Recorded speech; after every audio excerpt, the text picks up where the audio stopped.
There are two kinds of mothers in this world: those who carry children in their wombs and those who carry them in their hearts, whether the world gives them permission to or not. I belong to the second kind. And if you think that kind of love is any less powerful, let me tell you something. It was that same love, unconditional, hopeful, blind, that nearly killed me one night in my own bed. If you're watching this, subscribe and let me know where you are watching from. My name is Helen Whitaker. I'm 76 years old, and I live in a creaky little house on the edge of Elmwood, Oregon, a place so small you can walk across the town center in under 5 minutes. From my porch, you can see the Santiam River, winding blue and calm, like a vein carrying all the town's memories through the trees. That river's seen everything, I suspect. Every baptism, every funeral, every whispered secret that never made it past the stained glass windows of St. Mary's. But the river never saw what happened in this house on October 28, 1994. Not even the squirrels that nest in the sugar maples saw it. No one did. Not the mailman who always waved at me at 9:12 a.m., not the neighbor kids playing wiffle ball in the yard, not even the reverend who blessed this home when Walter and I moved in. What happened that night is something I haven't spoken of aloud in nearly 3 decades. But silence has a way of fermenting inside the soul. It swells and sours until the only way to survive it is to give it a voice. And so, if you'll sit with me a while, I'll tell you everything, not for sympathy, not for forgiveness, just so someone else might see the signs before it's too late.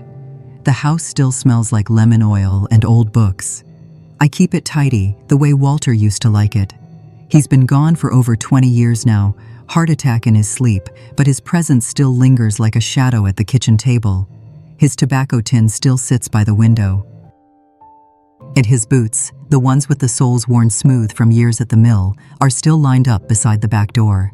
Sometimes I catch myself glancing toward the hallway, expecting to hear his whistle, that low, tuneless thing he used to do when he was content. We were both content once. We had 2 children, Daniel and Claire. Good kids, both grown now with lives of their own in Seattle and Missoula. Back in 1988, after a flood wiped out half the southern end of Elmwood, I got it into my head that we ought to adopt. The town was rebuilding, replanting, starting over, and maybe, I thought, so could we. I was 40 and restless. My arms still ached to hold someone smaller than me. It wasn't just about being needed. It was about giving something to someone no one else had wanted. I didn't go looking for a baby. No, I wanted someone older, someone who'd already been told no too many times. I told Walter, let's take the boy no one else will take. He looked at me with those quiet eyes of his, took a slow draw from his cigarette and said, "If that's what you want, Helen, then let's go find him." That's how we ended up at St. Bridget's Home for Children, just outside of Eugene. It was a sterile place, clean but hollow, like the kind of quiet that doesn't soothe. And in the back courtyard, there was a boy sitting alone, knees to his chest, reading an old copy of The Call of the Wild. His name was Thomas, 9 years old. Black hair like soot and eyes that didn't blink much.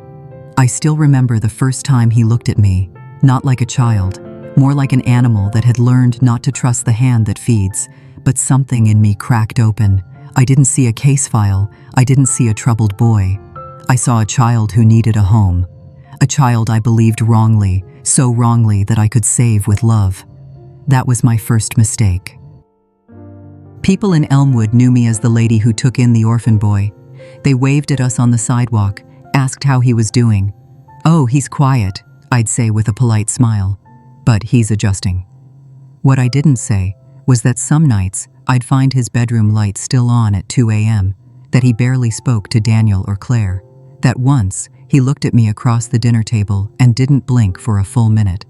Walter noticed things, he always did. "Something's off with that boy," he said once, when Thomas had disappeared for hours and claimed he'd been in the backyard the whole time. "He's just shy," I answered. And I believed it. Or I wanted to. Denial, I've learned, is a mother's warmest blanket. This town has known me as Miss Helen who brings pies to church potlucks, who sends knitted mittens to the elementary school each winter.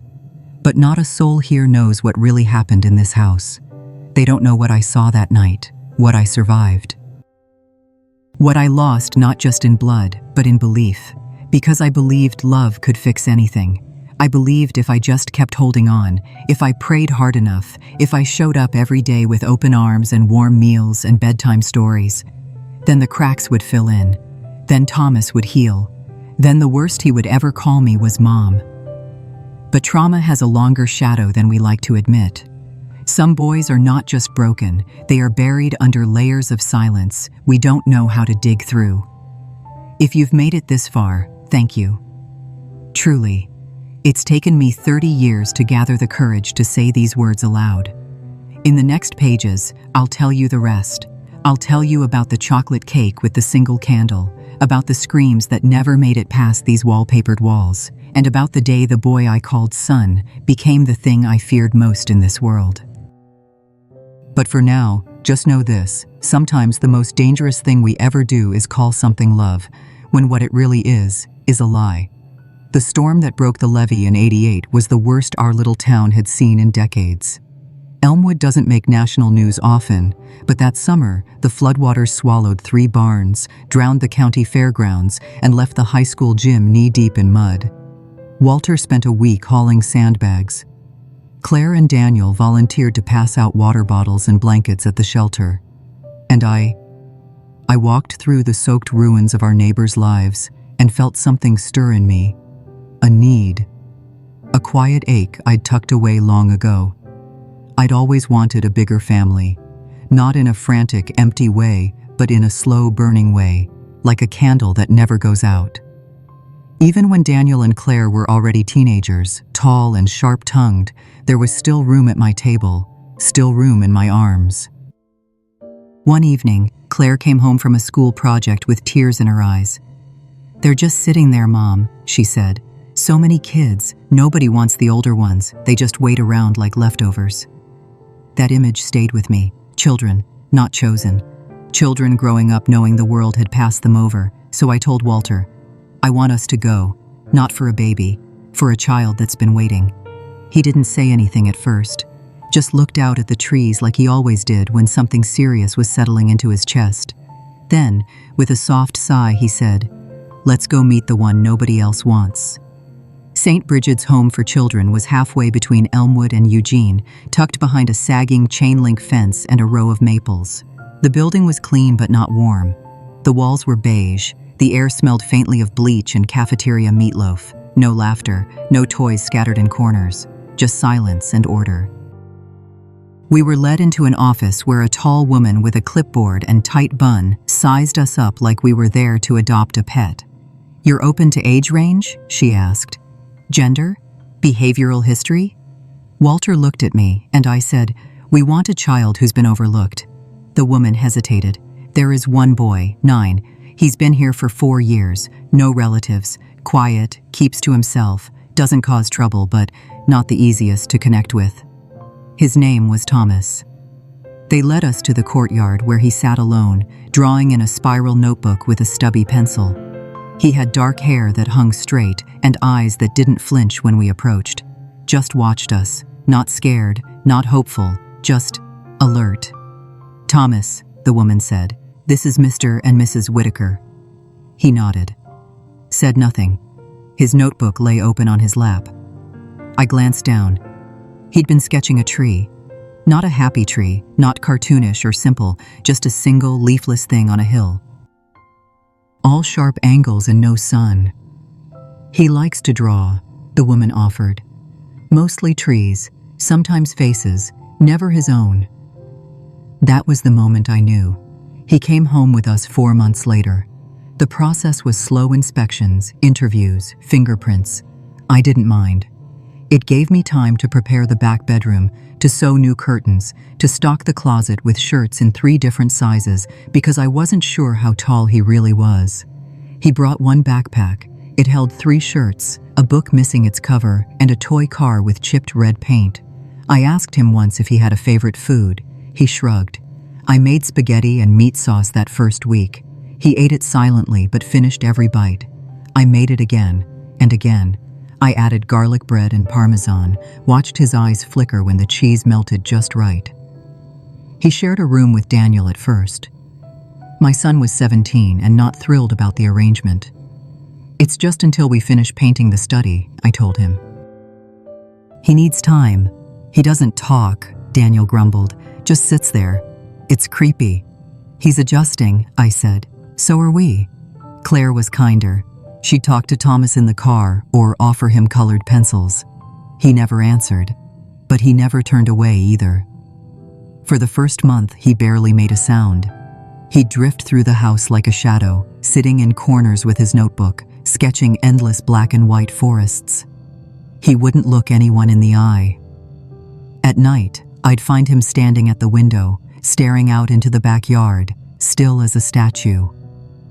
I began to doubt myself. Had I done the right thing? Had I dragged this boy into a life he didn't ask for? Was my yearning for motherhood stronger than his need for healing? Then came the 1-month anniversary. It was my idea, of course. Walter thought it was a bit much, but I wanted to mark it.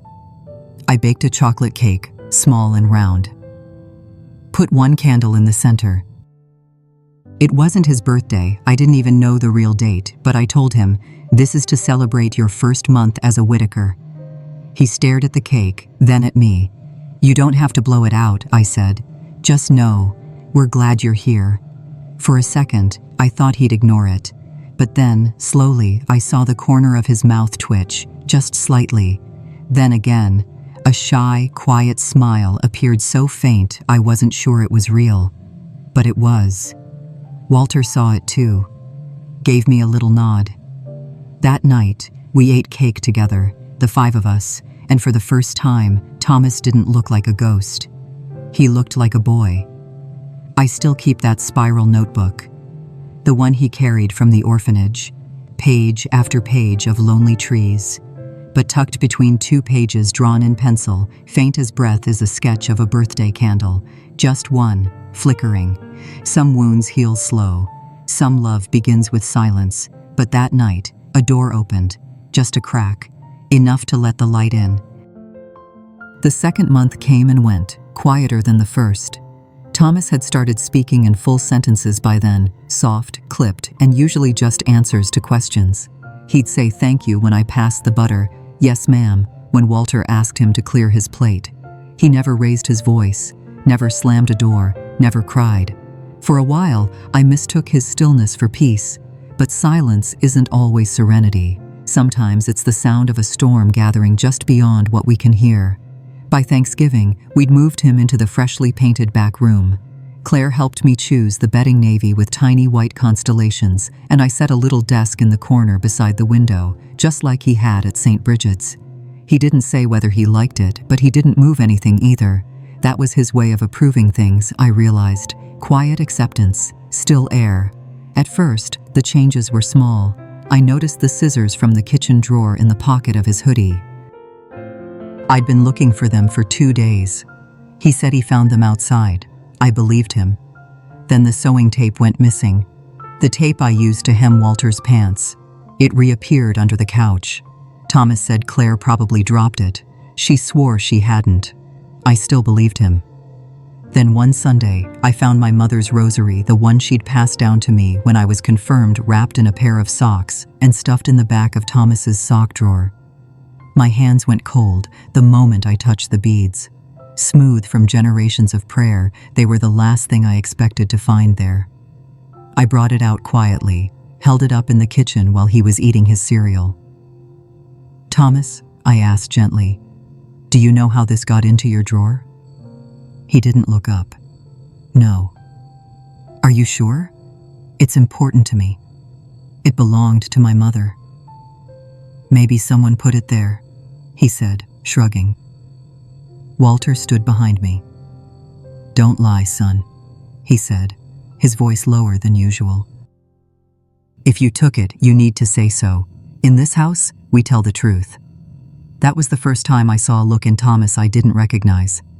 His eyes lifted slowly and locked with Walter's in a way that made the air shift. Not defiant, not apologetic, just flat, cold. He said nothing, pushed his chair back, and walked to his room. "He's lying," Walter said once the door shut. "And he's not sorry." "He's just embarrassed," I replied, too quickly. It's hard to admit things when you're a child who's had nothing. No, Walter said. That's not embarrassment. That's something else.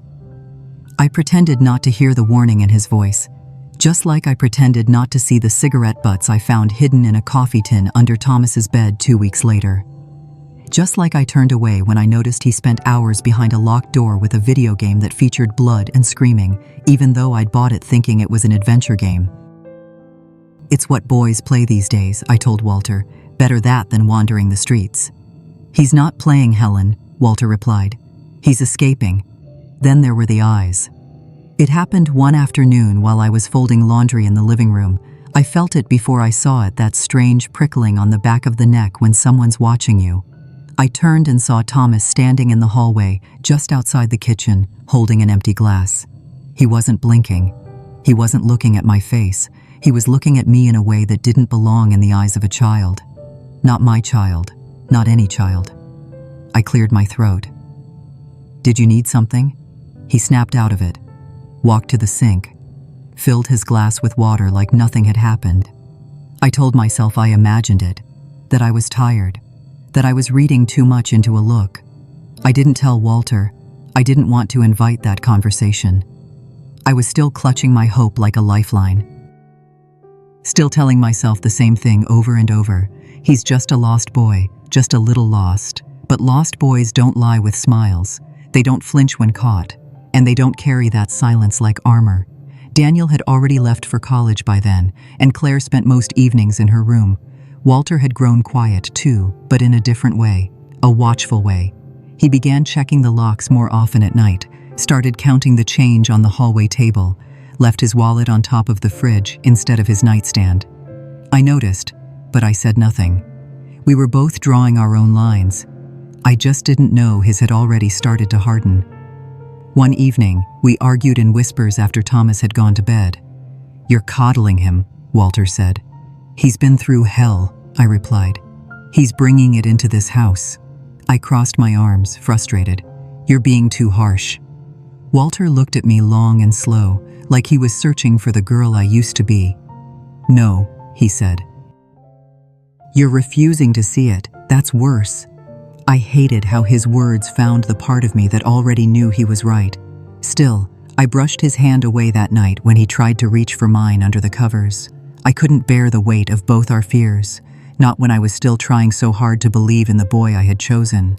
But the truth has its own pulse, its own way of creeping in, even when the doors are locked and the curtains are drawn. Sometimes it shows up as a missing heirloom, sometimes as an unblinking stare. And sometimes it's already sitting at your dinner table, carving out a place for something darker to grow. By the time Thomas turned 13, the stillness that once defined him had twisted into something else. He no longer floated quietly through the house he prowled. His steps were heavy, his door was always closed. He had grown taller than Claire, his shoulders broadening like Walter's had when he was that age. But what he was becoming, it wasn't a man. It was something harder to name, something with sharp corners where gentleness should have been. That fall, I got a call from the middle school. "Mrs. Whitaker, Thomas has been absent for the last 3 days," the woman said. "Is everything all right at home?" I was stunned. "He leaves every morning in uniform with his backpack." "I understand," she said gently, "but he hasn't shown up in any of his classes." That night, when Thomas came through the door at 4:03 like clockwork, I met him in the entryway. "How was school?" I asked. He shrugged. "Fine." I looked at his shoes. They weren't muddy. His shirt wasn't wrinkled. His backpack felt too light in my hand.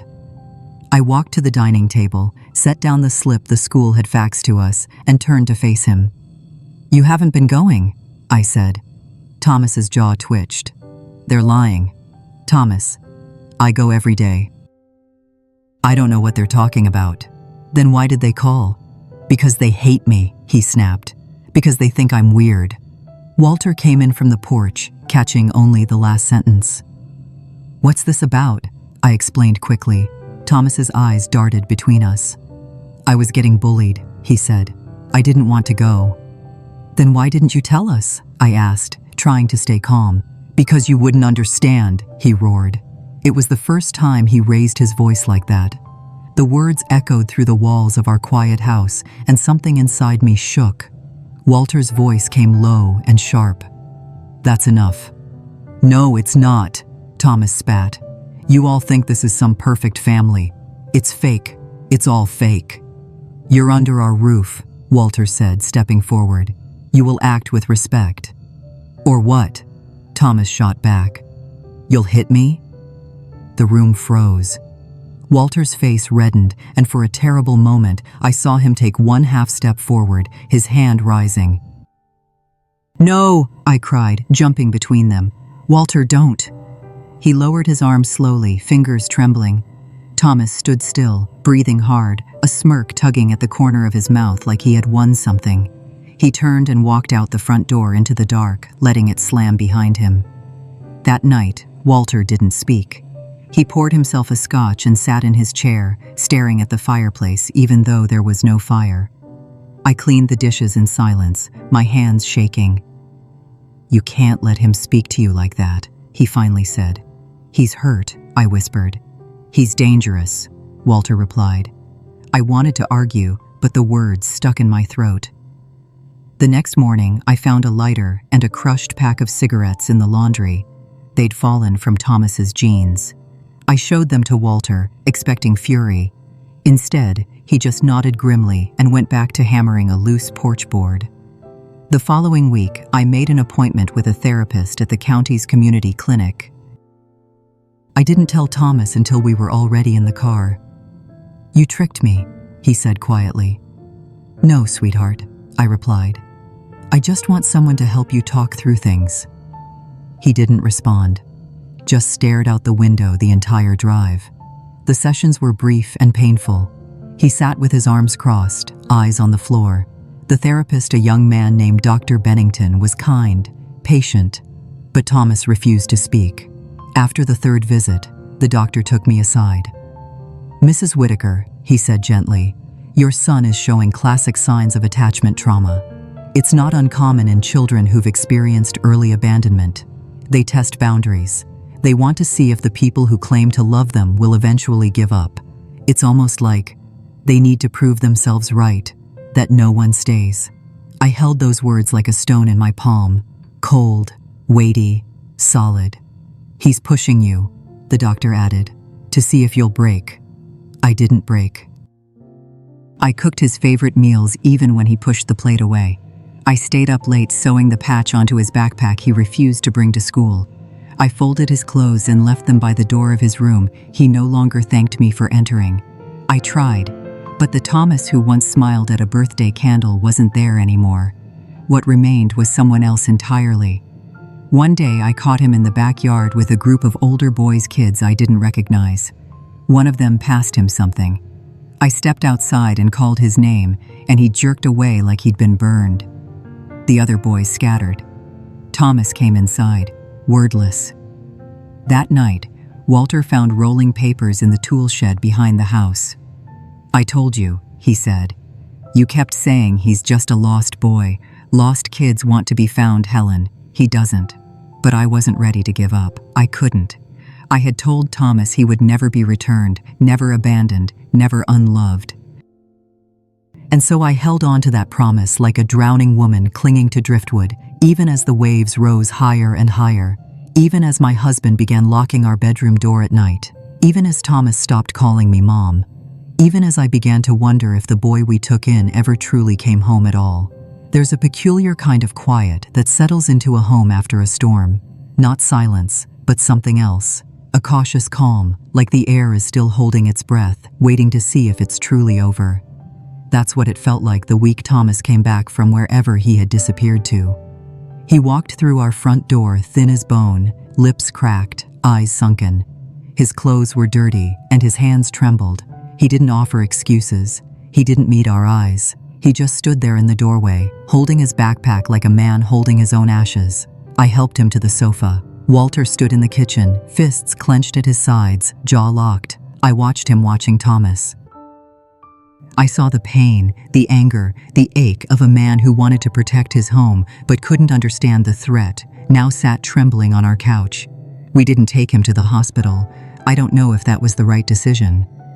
Part of me feared what would happen if they found out he'd been using drugs, afraid of what system they'd funnel him back into, what institution they'd label him with, who would treat him like a case file instead of a boy. Instead, we brought him soup and cold compresses. We took shifts at his bedside.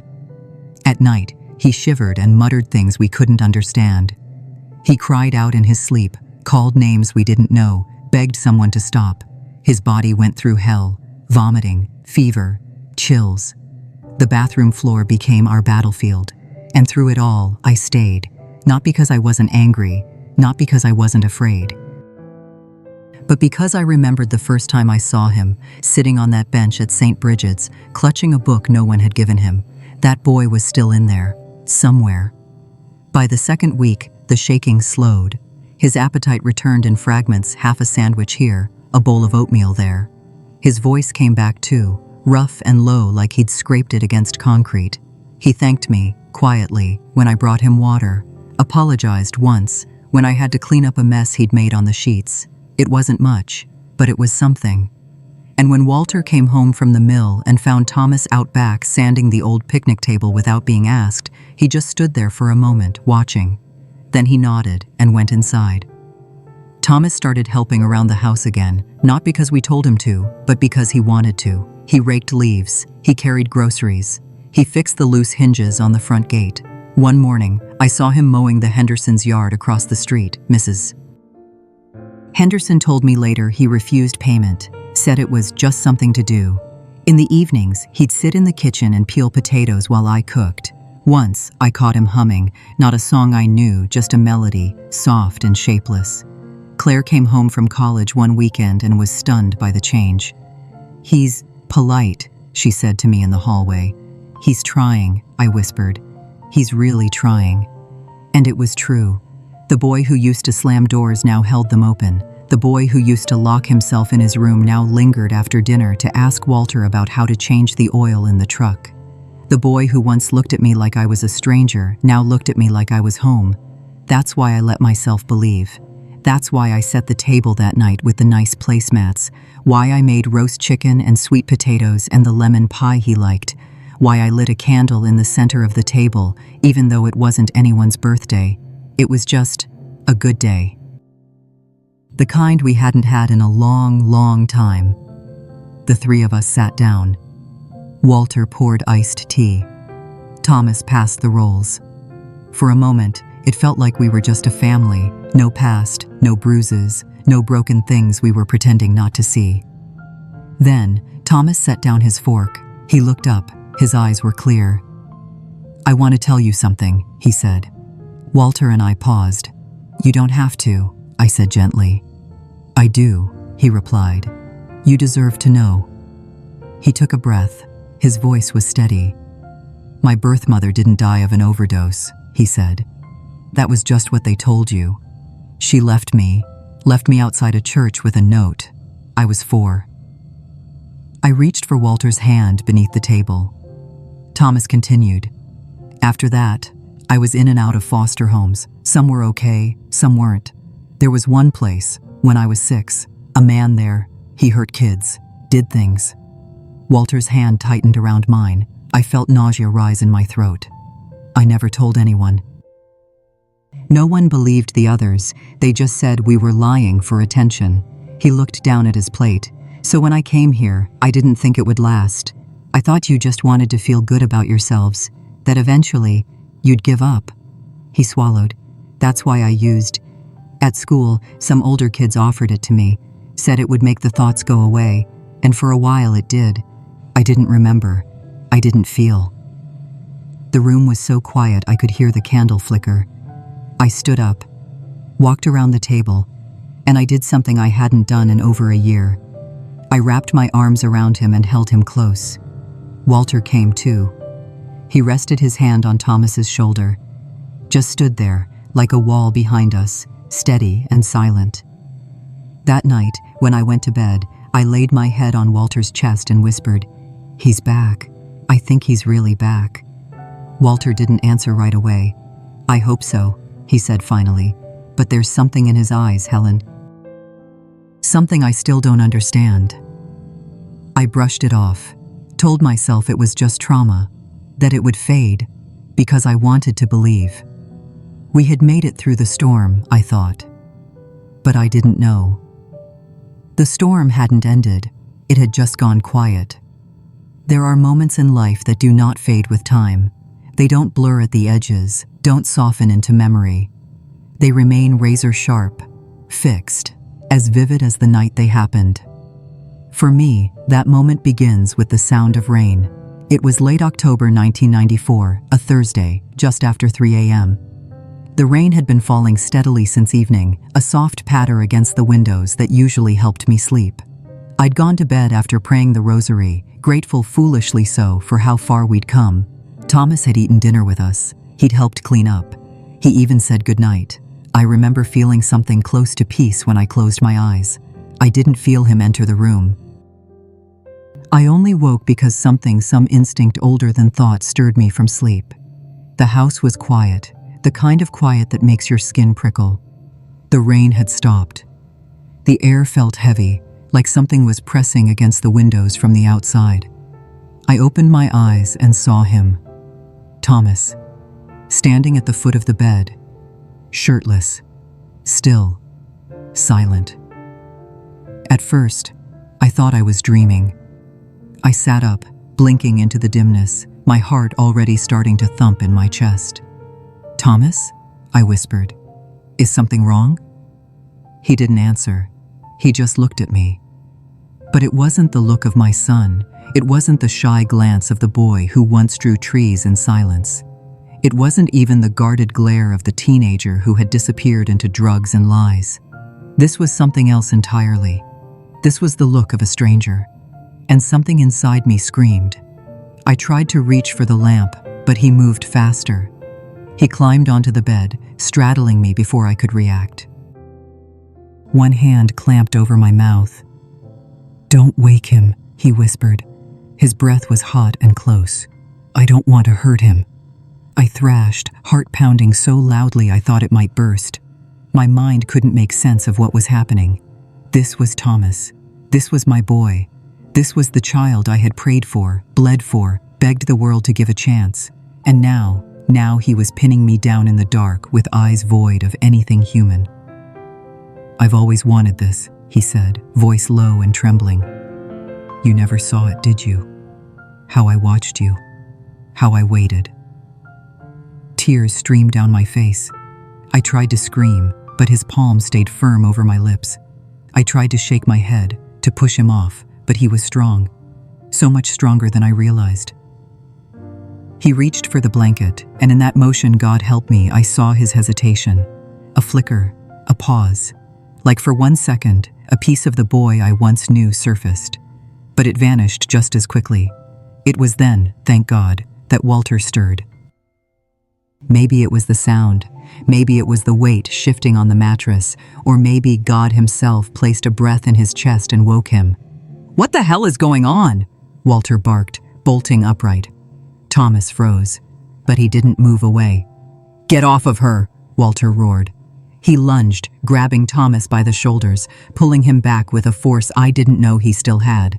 They fell to the floor in a violent thud, knocking over the lamp on the nightstand. The room exploded in sound shouts, scuffling, breaking glass. I scrambled for the light. When it flickered on, I saw the unthinkable.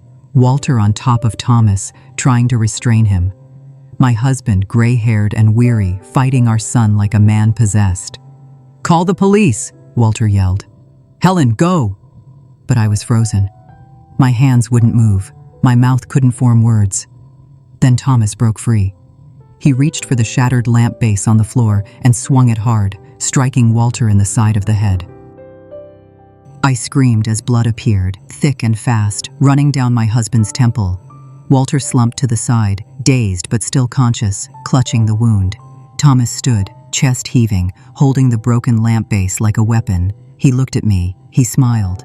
"See what you made me do?" he said, voice almost sing-song. It wasn't Thomas. It wasn't. It was something wearing his face. I don't remember making the decision to run. My legs simply moved. I bolted out the bedroom door, down the hallway, stumbling into the living room in my nightgown. "Help!" I screamed. "Somebody help us!" I fumbled at the front door with shaking fingers, finally throwing it open and running out into the street. The rain had stopped, but the ground was soaked. My bare feet hit the pavement, cold and slick. I didn't care. I screamed again. "Please, someone help me!" Lights flicked on across the street. Doors opened. I saw Mr.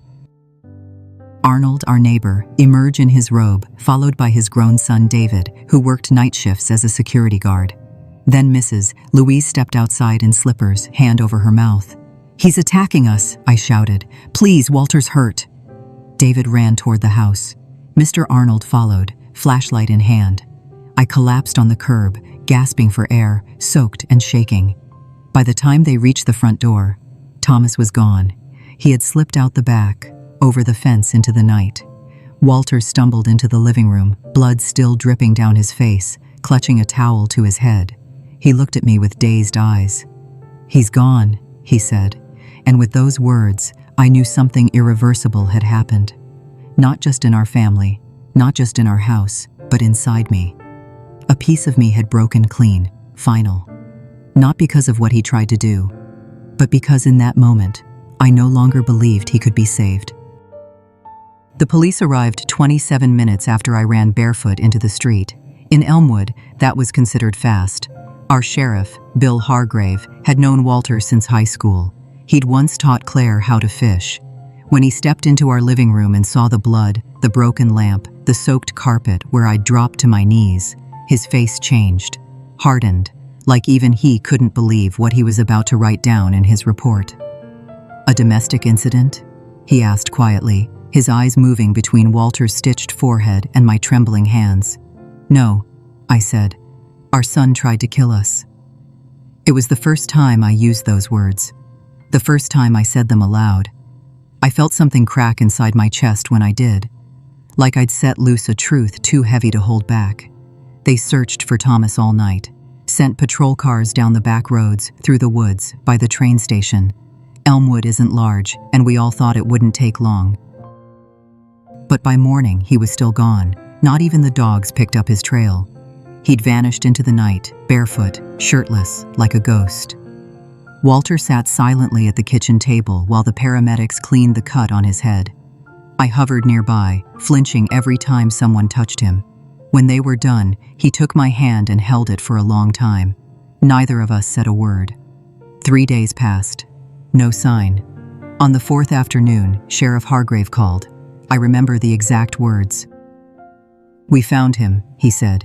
"He's alive, but it's bad, Helen." They found Thomas in an abandoned house near the river bend, a place kids used for drinking, hiding, escaping. He'd overdosed, though on what, we never knew exactly. Heroin, likely, maybe fentanyl. There was a needle still in his arm when they reached him, and a ripped-up photo of our family on the floor beside him.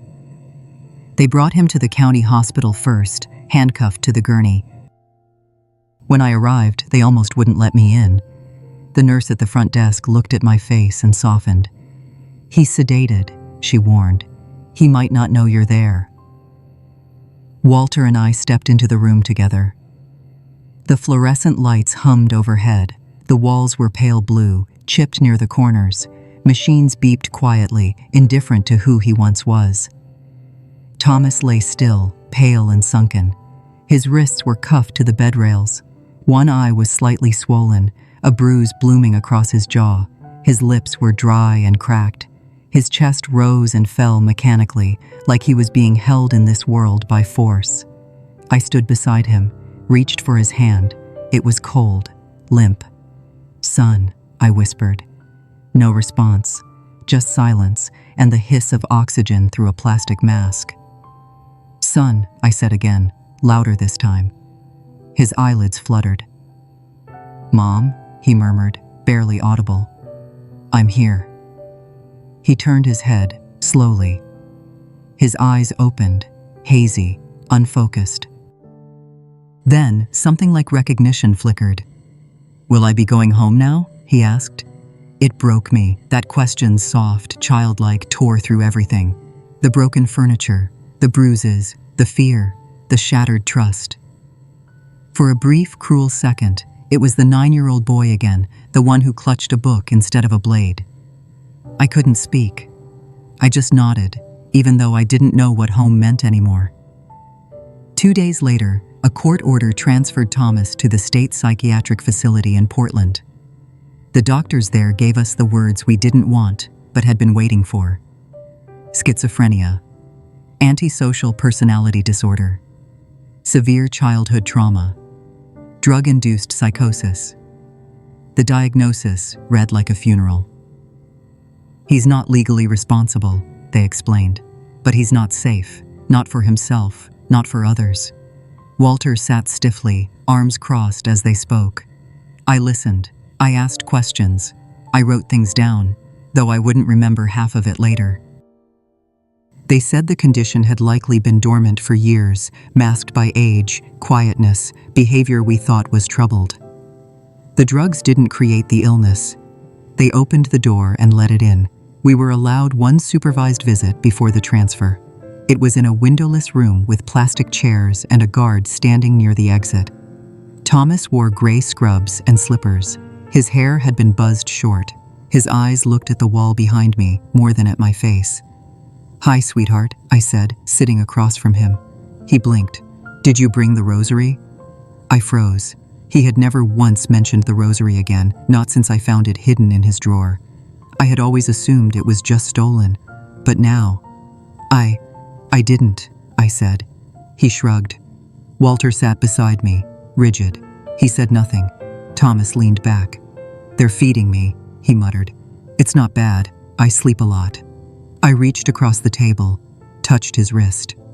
"I still love you," I whispered. He stared at me for a long moment. Then he smiled. It wasn't a kind smile. It wasn't even cruel. It was hollow, like someone had taught him how to stretch his mouth and show teeth without feeling the warmth behind it. "You love an idea," he said. "Not me." Walter stood then, walked out of the room, didn't look back. I stayed a few more minutes, hoping for something, anything to tell me the boy I raised wasn't fully gone, but when he looked at me again, all I saw was vacancy, like someone else had moved in behind his eyes, rearranged the furniture, and locked the door from the inside. That was the last time I saw him. He was transferred to the custodial wing of the Grand River Psychiatric Hospital in Portland a week later. The judge ruled indefinite institutionalization, no trial, no hearing, just doctors and papers and walls he wouldn't leave for a long, long time. At home, the silence was unbearable. Walter began sleeping on the couch. Not because we were angry, but because neither of us could sleep in that bed anymore. Some nights, I sat on the porch until morning, staring out toward the woods. Waiting, I suppose. For a knock, a cry, a reason. But nothing came. Only wind, and rain, and memory. Grief doesn't come with fanfare. It seeps. A slow, colorless flood that rises around your ankles, and then, one day, is at your neck. It doesn't howl or wail, not always. Sometimes it just lingers in the corners of your house, in the spaces between footsteps, in the echo of a laugh that never quite returns. After Thomas was gone, our home became impossibly quiet. It wasn't peace. Peace is something you earn after a war is over. This wasn't over. This was aftermath.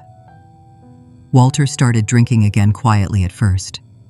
A scotch after dinner like old times, then two, then a third. He never slurred, never stumbled. Just sat in the living room each night with the bottle beside him, sipping while the television played shows neither of us watched. I asked him once if he wanted to talk. He shook his head. I never asked again. What hurt me most wasn't the drinking. It was the way he checked the locks, every single night, without fail. First the front door, then the back, then the windows in the kitchen, the one near the pantry, the side door that hadn't been opened in years. He would walk the perimeter of our home like a man guarding a secret, hands running along the frames as if feeling for cracks. As if he still expected Thomas to return, not as a son, but as a shadow. I stopped sleeping through the night.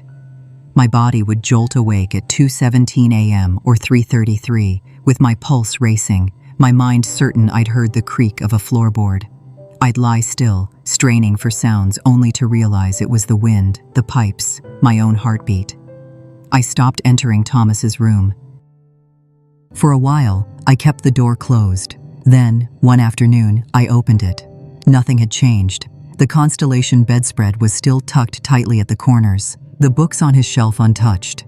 The drawing desk in the corner stood waiting like a stage with no actor. A few of his sketches still lay there, some curled at the corners, yellowing with time. I picked one up. A woman's face, vaguely mine. The hair was right, the jawline, the pearl necklace I always wore on Sundays. But her eyes were blank. Not just blank missing. Two hollow ovals, penciled in thick, dark strokes, like someone had gouged out the soul from the paper. There were more drawings, dozens. All the same woman, all without eyes. Some smiling, some screaming, some holding out their arms. I sat down slowly, the drawings spreading around me like fallen leaves. He had been trying to tell us something, maybe for years. Or maybe something darker had already taken root before he ever came to us. Claire called every Sunday. She never asked about Thomas, not even once. She'd ask about the weather, the garden, whether Walter's knee still ached. She'd tell me she transferred money into our account, just in case, and I'd say thank you, and we'd both pretend nothing had happened.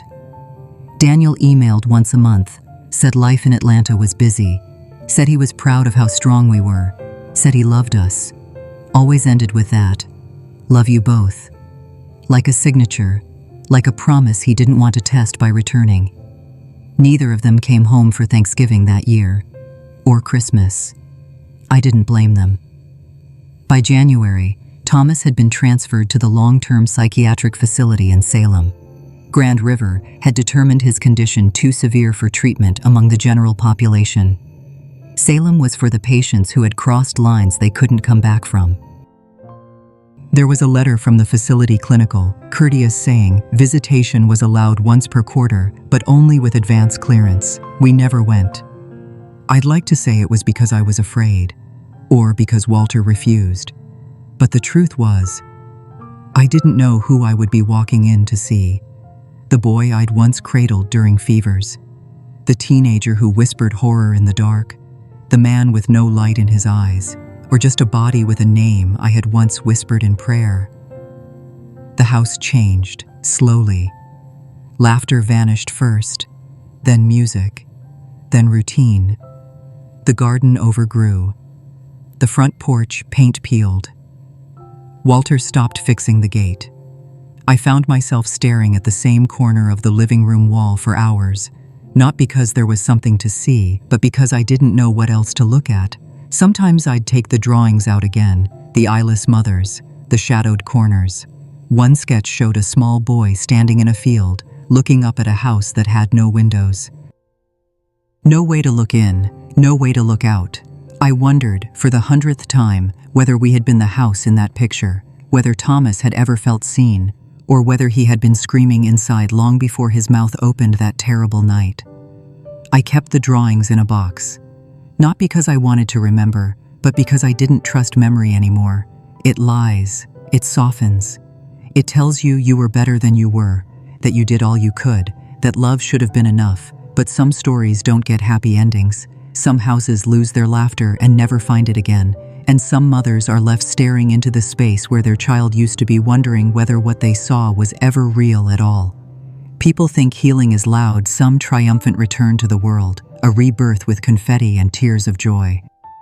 But for many of us, healing comes quietly, like moss growing over stone. It doesn't announce itself. It doesn't ask for applause. It just happens, inch by painful inch, in the spaces where grief no longer howls but hums. After Thomas was transferred to Salem, I stopped expecting closure. I stopped waiting for a letter, a phone call, some sign from God that this story would one day make sense. And when nothing came, I started listening to the silence differently, not as punishment, but as space. Space to reflect, to reckon, to begin the slow work of understanding not what went wrong, but what remained. It took years before I could say his name out loud without flinching, even longer before I could sit in a room with other mothers and admit the truth. I joined a small support group in Albany. No signs on the door, no church basement cookies or pastel flyers, just a folding table, 12 chairs, and a circle of women with worn hands and heavy eyes. Mothers of children with schizophrenia, bipolar disorder, dissociative disorders. Some had sons in institutions, some in prison. Some buried under headstones etched with more hope than history. We didn't trade stories so much as we bore witness to each other's pain. One woman, Ruth, said her son carved scripture into his arms with a steak knife. Another, Deborah, said her daughter accused her of poisoning the cereal and now lived in a tent behind a gas station. I didn't speak the first 3 meetings. Then one night, I said his name. Thomas. A murmur, a nod. No questions. Just the space to let that name live in air again. It was in that group I began to understand the difference between guilt and responsibility, between love and salvation, between mothering and martyrdom. And slowly, I began to gather the pieces of a philosophy, if you could call it that. A fragile scaffolding I've built to keep myself from drowning. There are 5 things I've learned, each one written into me like scars no one else can see. 1. A mother's intuition is not a myth. I knew. Long before the night he climbed into our room, long before the drawings, long before the doctor said the word schizophrenia, I knew something was wrong. Not just wrong in the way teenagers misbehave, but wrong in the marrow of things. But I let hope talk over instinct. I called it a phase. I called it trauma. I called it everything except what it was danger. Some people call that grace. I call it denial. 2. Love is not a cure. This one cuts the deepest. We are taught, really, that love heals, that it fixes broken boys and bridges aching gaps. I loved Thomas with everything I had, and he still broke. Not because he wasn't loved, but because love isn't medicine. It's comfort, it's warmth. But it doesn't rewire the brain. It doesn't reverse damage done long before you ever touch their cheek. 3. Forgiveness is not forgetting. People like to wrap pain in platitudes. You have to forgive to move on. Let it go. But forgiveness, for me, is not pretending it didn't happen. It's not erasing the blood from the sheets or the crack in Walter's voice when he hears footsteps too close to our door. It's simply choosing not to live inside the moment forever, to walk through it, to make tea, to plant daffodils again in the spring. 4. Guilt is a thief. For years I thought I deserved the punishment of silence, of loneliness, that somehow I had failed so completely that joy was no longer mine to hold. But guilt is greedy. It will devour every moment you might otherwise give to laughter or memory. I had to learn to put it down, not because I didn't carry fault, but because I couldn't carry both guilt and the rest of my life at the same time. 5. Some children do not return. This is the one no mother wants to admit. We're trained to believe that every prodigal son comes home, that love plus patience equals redemption. But not all stories end in embrace. Some children walk into the dark and do not come back. And the mothers, we go on breathing anyway. Last month, I received a letter from the Salem facility, a standard update. They always come typed, signed by a doctor I've never met. Thomas is medically stable. He is participating in limited group activities. He continues to require supervision. At this time, a release to any less restrictive setting is not recommended. Long-term prognosis remains unchanged. That was their way of saying he's never coming home. There was no mention of art, no mention of books, no mention of memory. Just status. I stared at the letter for a long time. Then I folded it, placed it in the bottom drawer of my nightstand, next to the rosary, next to the drawings, next to the first photo I ever took of him, age 9, sitting on the back porch, holding a slice of watermelon too big for his hands. He wasn't smiling in the picture. But he wasn't frowning either, just watching the world, eyes wide and searching, like he hadn't decided what kind of place it was yet. And sometimes, when I dare to close my eyes and revisit him there, not as he became, but as he was, I whisper, just once, I'm sorry you never got the answer you were looking for. Some days I still set out 2 mugs in the morning, out of habit, not hope. The steam curls up just the same. The light falls across the kitchen table in its usual golden slant. But there is only one chair pulled out now, only one napkin folded, and silence where a man used to hum under his breath as he read the paper. Walter passed in the spring of 2003. A stroke, the doctors said, sudden, painless, if you can believe such promises. He was 72. His heart had carried more weight than most grief, guilt, the bruised ache of dreams that outlived their shape. He died in the same house we raised our children in. The same house where we once argued about curfews and spelling tests. The same house where we learned how to grieve in silence beside one another. The night before he passed, we sat on the porch. I remember it vividly. The sky was heavy with stars, and the Santiam River moved gently through the dark. Walter smoked one of his old cigars he hadn't in years, and I didn't stop him. He looked at me, eyes softer than I'd seen in a long while, and said only, "I wish I could have saved you both." It took me until the funeral to understand he hadn't meant Thomas and himself. He meant Thomas and me. That was Walter always trying to be the bridge between our hearts, even when the water had already swept the banks away. After he died, the house grew even quieter. Claire and Daniel came for the service. Claire stayed a week, made stew from scratch, and organized the pantry. Daniel fixed the back steps and asked if I wanted to sell the place. I said no. They didn't ask again. They returned to their lives, careers, children, new mortgages. I don't blame them. Not everyone can live in a house where the walls remember more than the people inside do. I stayed. And every morning since, I sweep the front porch. The boards are uneven now, worn down by years of Oregon rain and my stubborn feet. But I sweep them just the same. Pine needles, river dust, the petals from the lilac bush that refuses to die. I sweep them all. Sometimes I imagine a boy coming up the walk again. 9 years old, slight shoulders, eyes too serious for his age, a backpack hanging crooked off one arm, the red one with the frayed strap. He used to carry it everywhere, even to the dinner table. Said it was his home on his back, and refused to let anyone open it. It smelled of paper and pencil lead and the faintest trace of old tears. I never looked inside. I wish now that I had. I remember the first time he called me Mom. It was after 2 months of silence, 2 months of guarded meals and stiff hugs. We were in the garden, pulling weeds. He held up a worm with both hands and said, "Look, Mom, it's wiggling like Claire does when she doesn't want to do chores." I laughed so hard I cried. He grinned, proud of his joke, and wiped the dirt on his jeans. That moment existed. It's easy to forget, after everything. Easy to let the horror of later years blot out the boy who once wanted to learn how to bake bread. But that boy was real. He wasn't a dream, or a lie, or a prelude to ruin. He was my son, the son of my heart, not my body. The boy who called me mother. Not all of him stayed, not all of him could. But that part, that slice of light in a dark story, that part belonged to me. And I will carry it until the day they lower me beside Walter under the pine tree behind the church. People ask me now, gently, if I'm afraid of being alone. I tell them no. You don't fear solitude when you've already survived the loneliness of being unseen in your own home. I spend my days tending roses, reading by the fire, sometimes writing in the journals Claire sends each Christmas. They're leather-bound, elegant, barely touched. I write not to remember, but to make meaning of what I cannot forget. I've spoken at a few gatherings, mental health awareness panels, parent grief circles. I don't stand up to offer solutions.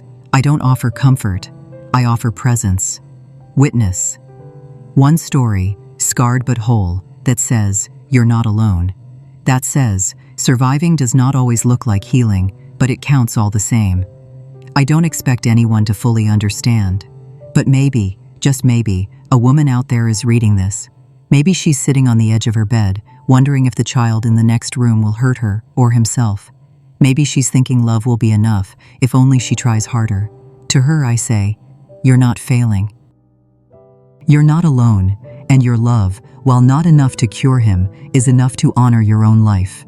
Do not let guilt eat the years you have left. You still deserve laughter. You still deserve peace. You still deserve morning light on a clean porch, the scent of lilacs in bloom. I am no longer a mother to anyone, but I am a keeper of memory. And memory, my dear, is a story we tell so others might walk a different path. That is enough. That is what remains. That, and a boy, once, who called me Mom. If you've stayed with me through the end of this story, thank you. It's not an easy one to hear, just as it wasn't easy to live. But that's the thing about stories born from real life. They aren't always wrapped in tidy bows. They ache. They linger. And sometimes they ask more questions than they answer. But I've come to believe that silence is the heaviest thing a person can carry. And when we speak, when we finally say the words out loud, even the ones that shake, we make space for others to do the same. That's what this place, Grandma's Final Chapter, is about. Not polished endings, but truth. And the quiet courage it takes to look back and say, yes, this happened, and I'm still here. So, if you've ever loved someone who broke your heart, if you've ever questioned whether you did enough, or if you're simply holding on to memories that no one else seems to remember, you're not alone. Your story matters too, and maybe, just maybe, by telling it, you'll help someone else feel a little less invisible. If this story moved you, please consider clicking the like button. Share it with someone who might need to hear it, and if you haven't already, subscribe to Grandma's Final Chapter. There are more stories coming, true ones, hard ones, healing ones, and I'd be honored to share them with you. Until next time, take gentle care of your own story. You never know who needs to hear it.